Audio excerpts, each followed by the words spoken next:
win this. Signed Liverpool shirt. Woo!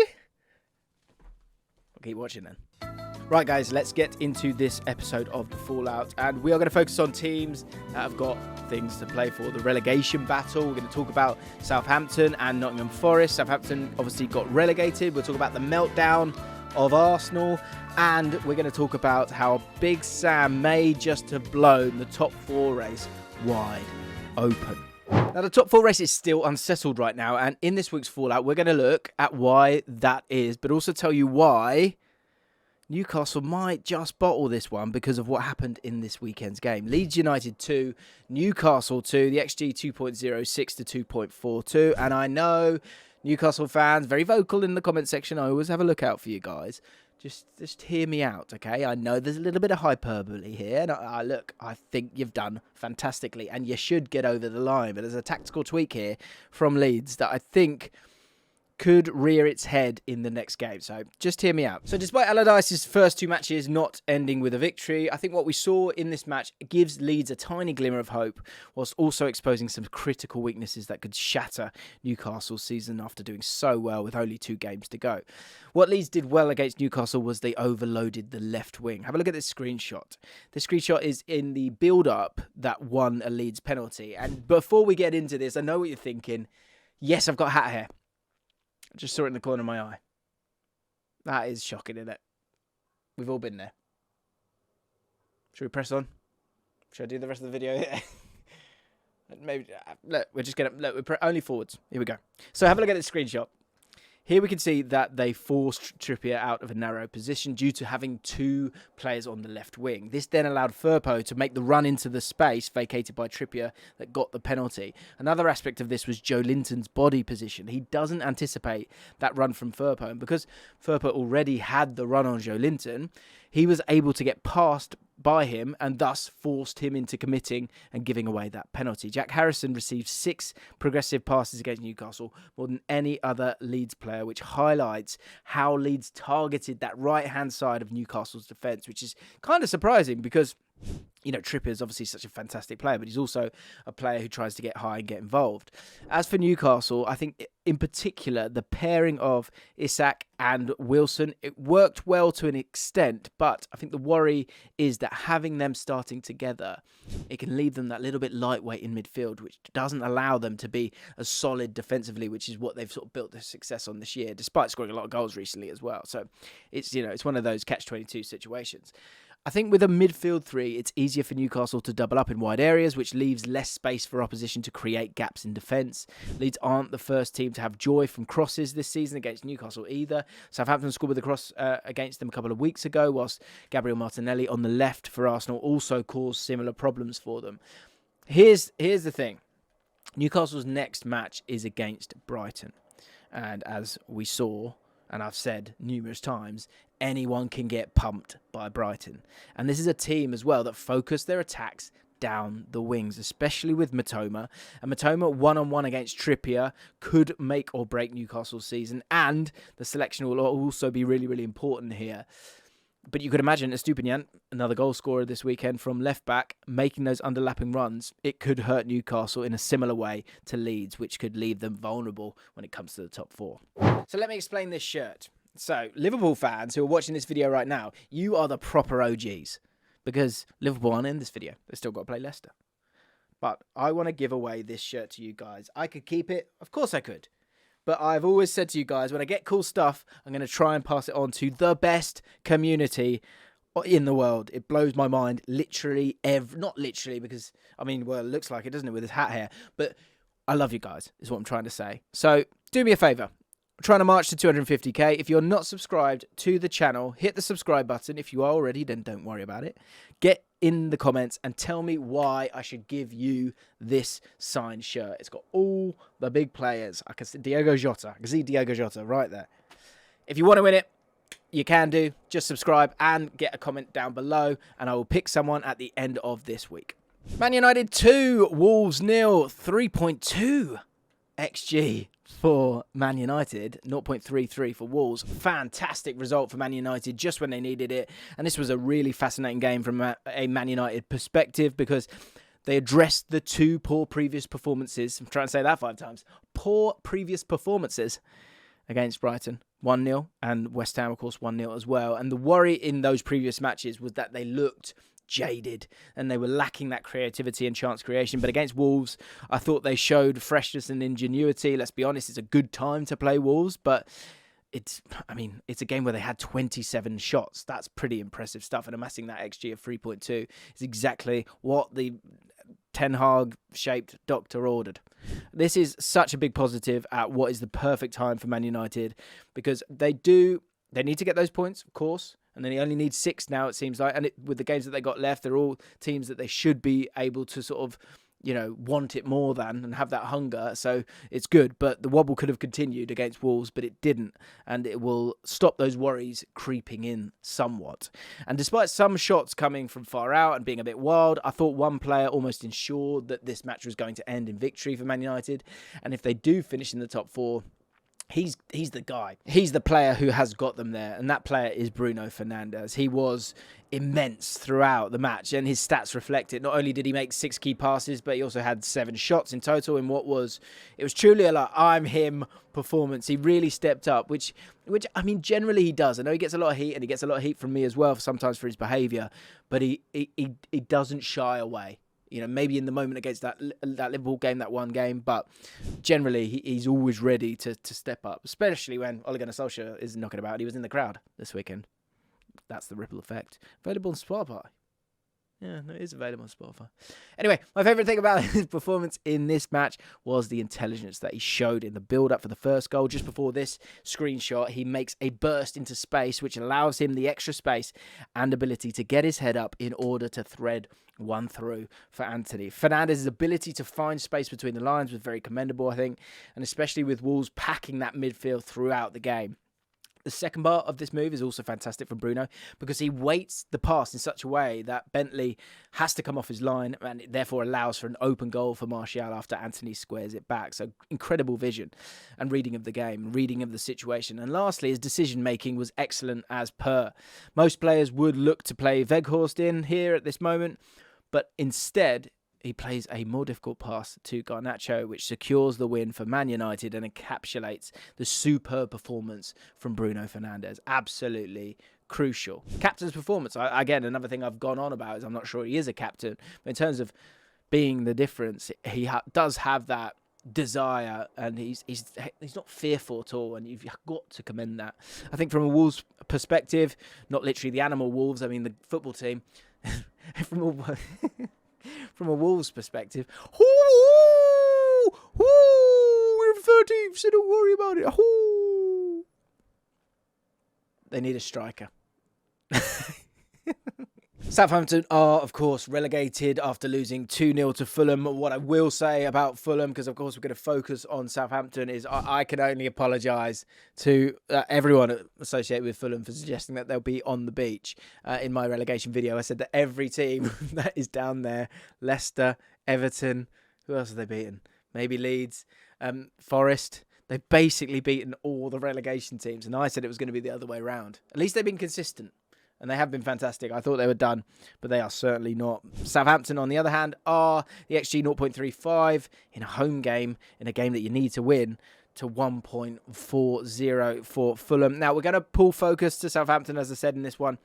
Have a look at what went wrong against Fulham before looking at the season as a whole and the relegation that has followed. So firstly, I think before looking at what happened in the match, I want to look at the lineup and why there was a problem with it. So, Onuachu, who has not been coming at you much at all recently, he hasn't been getting game time. He started in this game, so I guess he kind of was coming at you. And as we all know, the guy's 6'8", meaning that when he plays, he's a striker that you look to hold up the ball and you stay close to him to facilitate his attributes. Attributes of which there are many. He is a good player. This has just not worked at all, and they haven't shown a desire to play to his strengths. Now, there's nothing wrong with playing that way, in a sense, but my problem with Southampton's inconsistency with the use of Onuachu is that when you play Onuachu, you must adapt the style of play. So especially when Southampton have been playing the likes of Alcaraz, who's been great, Walcott, I think, who's really tried to step up, Shea Adams and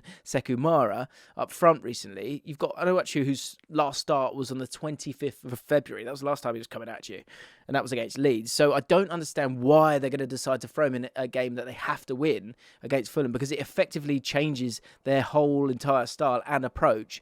And it took away from the positive aspects of their play that you've seen in recent weeks. I think it was just a dice that didn't need to be rolled. And when it comes to the match itself, I thought Southampton was sort of... The passiveness was a big problem for them when it came to conceding chances. I think in this screenshot, what happens is Kenny Tete is allowed to carry the ball into Southampton's defensive third, which allows Wilson to pick up the ball one-on-one against Maitland-Niles. Harry Wilson's been fantastic recently, by the way. Tete made 5 progressive carries against Southampton, which highlights how they didn't engage him, which allowed Fulham to make multiple entries into the final third. And my problem with this is that Southampton didn't have a press or a low block in place. So it just looked extremely fragile whenever Fulham did attack. And, Fulham are a good attacking side. Southampton have conceded 66 goals this season, and that lack of tactical nous in these situations has been a big contributing factor in them going down. I think the lack of bespoke tactics is a problem that filters into the attack too. Southampton created 0.35 XG against Fulham and never looked like they had it in them to score a goal, which has been part of the problem all season. And I can't get away from the lack of consistency in attack either. A huge lack of chemistry, really. And look, actually, that said, against Forest last week, they created 5 big chances with Shea Adams and Alcaraz playing as the forwards. Now, I know Adams wasn't available for this match, but maybe Sekou Mara or Sulemana would have been more dynamic options for the style that Southampton have been playing. But Onuachu came in under Nathan Jones, but of course he only lasted 8 matches. I've read a lot of stuff about the recruitment and saying that's not the right way to go. What I would say, and look, I'm always going to push my podcast, but I think this is a real cracker, this one. We put it out on Friday, late on Friday, so you might have missed it. Talking to a fan from each relegation-threatened club, spoke to Harry from the Saints Score and spoke about the Southampton squad. Now, the reason they're going down, Southampton, is because of the lack of experience. But it might be one of those ones in terms of going back to go forwards. It might be a good thing for Southampton in terms of going down. There's never been a better time to go down. And that change in the sort of experienced players that have been there a long time, and then these youngsters, from what I've heard and read, fantastic article in The Athletic, it was talking about the fact that these guys were sort of in different changing rooms. They just did not connect or have that chemistry. There's relegation clauses in all the contracts next year, so there's going to be a lot of people that are going to lose 40% of their wages and are going to be keen to move on. So you'll be able to wash away a lot of those players and start again with probably a very malleable, young, exciting squad of players that came to the club to play Premier League football. And so that should be, there's no excuse really for them to not be a dominant club in the Championship and start to add the players that they want to have something so much more cohesive. So although they're going down, I don't think you need to go outrageously worried. And in terms of teams going down this year, I think Southampton are in a nice state to bounce back up, and to bounce back up with the idea of continuing to thrive in the Premier League. And yeah, they are going down, but I think they'll really have a proper go next year because there is a lot of young talent in that squad. On to Arsenal. Arsenal 0. Brighton 3. I did have a feeling about this one. Anyone can get pumped by Brighton, and on this occasion it was Arsenal. 0.78 to 1.78 XG. Was this a meltdown from Arsenal, or have Brighton just showed how dangerous they're going to be next season? Or maybe even could they still finish 4th this season? It's going to be tough for them. But let's start with Arsenal. I think that they just looked really flat, and I think I don't want it to be about bottling, but you can't get away from 2 things. I think the run-in terms of the fixtures was difficult, but the mental load has become a little bit too much. Now, I think that comes down to the squad as well, because I think the bottom line when it comes to Man City is that rotation that you can bring in, bring in Mahrez and Foden. That's just pretty special stuff, isn't it? To be able to do that and to rest those players. When you make those swaps for Arsenal, the same quality wasn't there. So they were sort of they had their foot down on the pedal the whole season long, and they thought they were going to get to the finishing line, but they were running out of fuel. You could kind of see it, whereas Man City were able to kind of just top up time and again with this quality that they have, which has been built over a very, very long time. And I do think the mental load did get to them in the end, because there wasn't that confidence, and that's clearly led to what feels like a squad that's quite drained right now.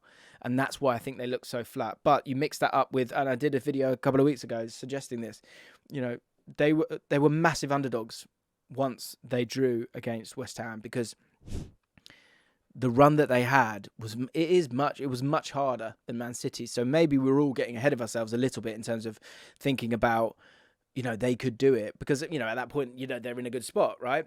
But with those games that were still to be played, the way it has transpired, and interestingly, Chelsea game, the Newcastle game, and the games that they, you would have thought would have been difficult. The Brighton one I always thought was going to be very, very difficult for them. I didn't see them winning this one. But to lose 3-0 was very, very disappointing for them. And that's it. Obviously now they will not be winning the title, but they got a hell of a lot closer than any other team this season. So I think for that alone, they can be proud. What will be interesting to see is how much of a body blow this is for them mentally as they look to go again next year with much, much higher expectations. Firstly, I think what this result truly shows is how much injuries to their first choice players affects Arsenal. They didn't have Zinchenko or Saliba, of course, and they also lost Gabriel Martinelli in the 20th minute, and that injury did take the wind out of their sails. I think the biggest thing to pull focus on Arsenal is that they didn't create a single big chance. This is not what we've seen from Arsenal this year, whilst also only having 41% possession. They were truly outplayed in this one. They lacked any kind of venom in their attack and generally looked finished for the season, to be honest. Another stat that shows the stronghold that Brighton had in midfield was that Jorginho only had 35 touches in the 60 minutes that he played. And without that dominance in midfield that's been such a staple of Arsenal's performances this season, to create chances, Arsenal were just unable to create anything for Saka, Martinelli, Trossard and Jesus, who combined only 2 shots on target from all of them. As for Brighton, I thought they were just immensely good throughout, as they often are. They really are the story of the season for me. Unbelievable that the quality, the excitement that they bring, it's open, they have a proper go at the opposition. It's just fantastic. And their game plan and tactical execution is what led to this victory, a very impressive victory. One tactical aspect I thought that worked really well was Matoma and Enciso switching wings within the match between them. They worked well in structuring attacks, but also prevented Kieran Tierney from moving forwards. And I think if we have a look at Tierney's heat map, we can see that he didn't really have the chance to get forward in this match at all. And that was due to Brighton's wingers being threats throughout the match. Tierney didn't make a single key pass in the match, which again took away from the effectiveness of the Arsenal wingers and the overall threat of their attack. Chelsea 2, Forest 2, 1.17 to 1.30. We're going to focus on Forest here, as this result means a lot more to their season than it does for Chelsea's season. And I think if Forest stay up, I think a large part is down to the signing of Taiwo Awoniyi. And here is why. I thought he was going to have a good season, and he sort of dripped in and out. He's had injuries, but he's got something. And Forest have struggled for a goal scorer this season. Before this match, Brennan Johnson was their top scorer with 8 goals in the league. And whilst Johnson is a great forward to have, he does lack something when it comes to aerial duels, sort of sucking players in and creating space beyond and so on. So having Awoniyi starting, it just gives Forest that battering ram up front who can be played in behind or have the ball crossed into him. He's such a nuisance. This gives Forest a new dynamic that just gives them an extra edge, especially in matches like this when their only options are to either counter-attack or cross the ball. I also think he's just a really, really good finisher. And what I enjoyed about Awoniyi's play against Chelsea was the intelligence in these types of situations. He attached himself to Lewis Hall, who played in this one, who is tiny, obviously, in comparison to Awoniyi, and he took full advantage of this. Awoniyi also received the most progressive passes, 3 from any Forest player, which demonstrated his ability in leading the line as well as being a goal scorer. He also only had 3 touches in the box and scored from 2 of them, so very, very efficient in his forward play. He looked extremely sharp throughout the match, and if they stay up, he could potentially turn into a bit of a star man for them next season, and he could be the Mitrovic that is for Fulham, he could be it for Forest, I think, next season and fire them up to a far more comfortable place in the table. He might not score those same kind of screamers, but I just think he's really exciting and really complete. And if they can get over the line, then he will be a great asset. Obviously, they've signed a lot of players this year, but he is one that I think can grow with this Nottingham Forest side. Right then, guys, thank you so much for watching. If you've enjoyed yourself, hit the like button. Don't forget, if you want to win this bad boy, subscribe to the channel. Hit the notification bell as well, and let me know in the comments why I should give it to you. See this floating about? That's the Chelsea starting 11 in 2025. In this video, we're going to go through the next 3 transfer windows, put forward outgoings and ingoings to rebuild and fix this Chelsea side to create this team. Of course, I will reveal this team at the end of the video.